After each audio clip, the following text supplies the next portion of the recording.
Bonjour, Cédric du site formation informatique avec Cédric.fr. Alors qu'allons-nous voir dans cette nouvelle vidéo sur les sauvegardes? Nous allons voir qu'est-ce qu'une bonne sauvegarde. Alors une bonne sauvegarde, qu'est-ce que c'est?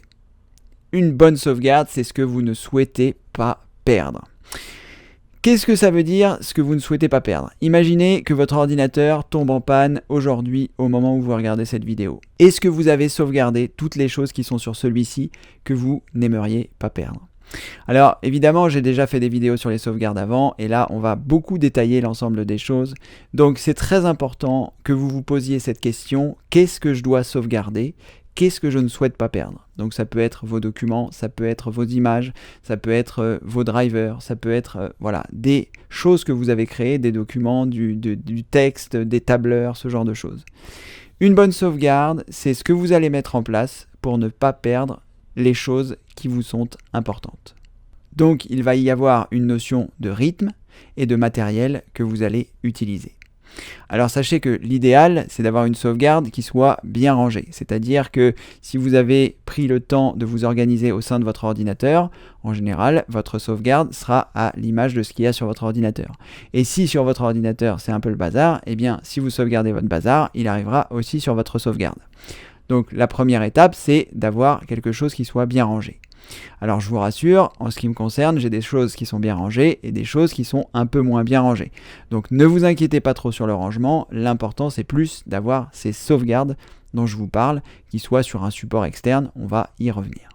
Ensuite va venir la fréquence. La fréquence, c'est à quelle régularité vous allez réaliser vos sauvegardes. Est-ce que vous avez besoin de la faire tous les jours? Est-ce que vous avez besoin de la faire toutes les semaines, tous les mois, tous les ans? On va revenir un petit peu à la première question qui est: qu'est-ce que je ne souhaite pas perdre? C'est-à-dire que si par exemple vous êtes comme moi et que vous travaillez sur votre ordinateur toute la journée, moi la journée je produis beaucoup de choses, que ce soit les vidéos, que ce soit du texte, que ce soit des vignettes, que ce soit ce genre de choses, et chaque journée qui passe, où par exemple j'ai travaillé 8 heures sur mon ordinateur, si le lendemain mon ordinateur plante et que j'ai pas fait de sauvegarde, j'ai perdu ce que j'ai fait la veille. Donc la fréquence va être déterminée en fonction de ce que, à nouveau, vous ne souhaitez pas perdre.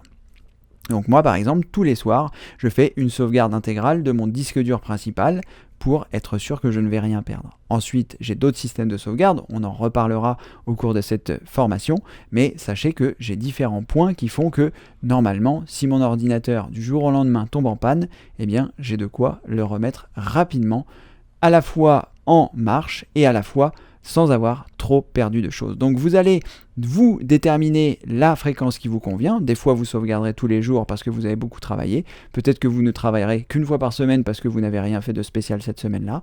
Ce sera à vous de déterminer la fréquence qui vous convient le mieux. Vient maintenant le nombre de sauvegardes que vous devez réaliser. Alors déjà la première chose que vous devez comprendre, c'est que ce n'est pas parce que vous déplacez des choses de votre disque dur et que vous le mettez sur un disque dur externe que vous avez une sauvegarde.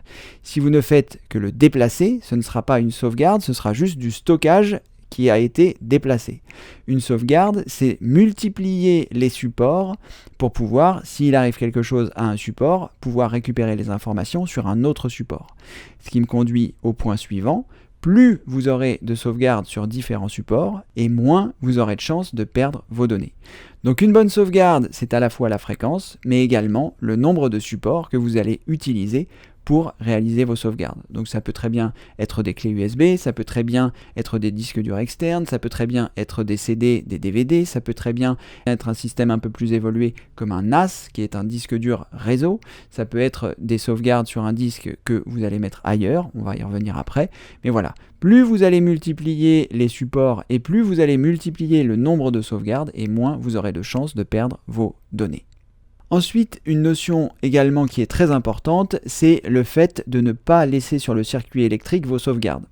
Par exemple, si vous avez une clé USB ou si par exemple vous avez un disque dur externe et que vous le branchez en permanence sur votre ordinateur, vous êtes, bien que vous fassiez des sauvegardes de celui-ci, vous êtes sur le circuit électrique. C'est-à-dire que si votre ordinateur a une surtension ou il y a un problème électrique, votre disque dur ou votre clé USB ou le système que vous utilisez, comme il est encore sur le système électrique, peut présenter des dangers de griller ou d'avoir des soucis. Donc c'est bien également d'avoir des sauvegardes qui vont être en dehors du circuit électrique. Donc si par exemple vous utilisez un disque dur externe, c'est bien, une fois que vous avez terminé vos sauvegardes, de le débrancher et de le ranger par exemple dans un placard. Donc pensez toujours également à ça. Est-ce que les sauvegardes dont je dispose sont à l'abri, c'est-à-dire à l'abri de l'électricité? Donc si vous avez un disque dur externe qui est lui alimenté, c'est bien d'arrêter son alimentation et de le débrancher de la prise électrique une fois que vous ne vous en servez plus. Et pareil, de le débrancher de votre ordinateur s'il est branché par exemple en USB. Ensuite, un autre point important à prendre en considération, c'est la localisation géographique de vos sauvegardes. Si toutes vos sauvegardes sont au même endroit, ça peut poser un problème. Si par exemple il y a le feu chez vous, si par exemple il y a un dégât des eaux, si par exemple il y a quelque chose qui est indépendant de notre volonté, ça peut arriver, un cambriolage ou ce genre de choses. Est-ce que vos sauvegardes sont toutes au même endroit? Si c'est le cas, eh bien c'est un point qui peut également être problématique, puisque si toutes vos sauvegardes sont à un seul endroit et que tout disparaît en une seule fois, vous n'avez plus de sauvegarde. Donc il est important aussi de penser à une localisation différente de vos sauvegardes. Donc ça peut très bien être le fait de mettre ça chez des amis, ça peut être très bien de louer un coffre à la banque pour le mettre, ça peut être très bien de mettre dans un autre appartement si vous avez un autre appartement. L'objectif étant de ne pas laisser les sauvegardes au même endroit. Alors effectivement, à écouter tous les conseils que je vous donne, c'est une certaine logistique, mais rassurez-vous, on va en parler dans les vidéos de cette formation et vous allez voir que finalement, c'est pas si compliqué que ça dès lors où vous faites des roulements, dès lors où vous allez voir des gens, dès lors où vous allez chez des amis. Et enfin, par rapport à ce dernier point où on parlait de la localisation des sauvegardes, il y a également la confidentialité des données que vous laissez sur vos sauvegardes. Si par exemple vous mettez des données chez des amis, est-ce que ces données ne sont pas sensibles? Est-ce que si par exemple vous avez des amis qui sont un peu curieux et qui regardent vos données, est-ce que c'est problématique? Donc pensez également à la confidentialité des données que vous mettez dans votre sauvegarde, et si vraiment vous avez des données sensibles, eh bien pensez éventuellement à louer un coffre dans une banque. Là au moins, lorsque vous déposerez vos sauvegardes et que vous ferez des roulements de sauvegarde, on en parlera aussi dans cette formation, eh bien vous aurez comme ça la confidentialité de vos données. Voilà, donc une bonne sauvegarde, c'est un petit peu l'ensemble de tout ça. Vous allez trouver le carnet de route que je vous ai mis dans cette formation à cet endroit-là, qui vous permettra de prendre les bonnes décisions et de vous dire quelles sont les choses que vous avez besoin de réaliser pour avoir de bonnes sauvegardes. Et n'oubliez pas qu'une bonne sauvegarde, c'est avant tout quelque chose que vous mettez en place régulièrement et auquel vous avez réfléchi afin de ne pas perdre vos données. Parce que croyez-moi, le jour où vous avez toutes vos photos de famille qui sont sur votre disque dur et où vous n'avez pas de sauvegarde et où votre disque dur tombe en panne, eh bien là, ce jour-là, c'est vraiment problématique parce que réinstaller Windows, c'est rien. Mais voilà, perdre toutes ces photos depuis le début, ça m'est arrivé.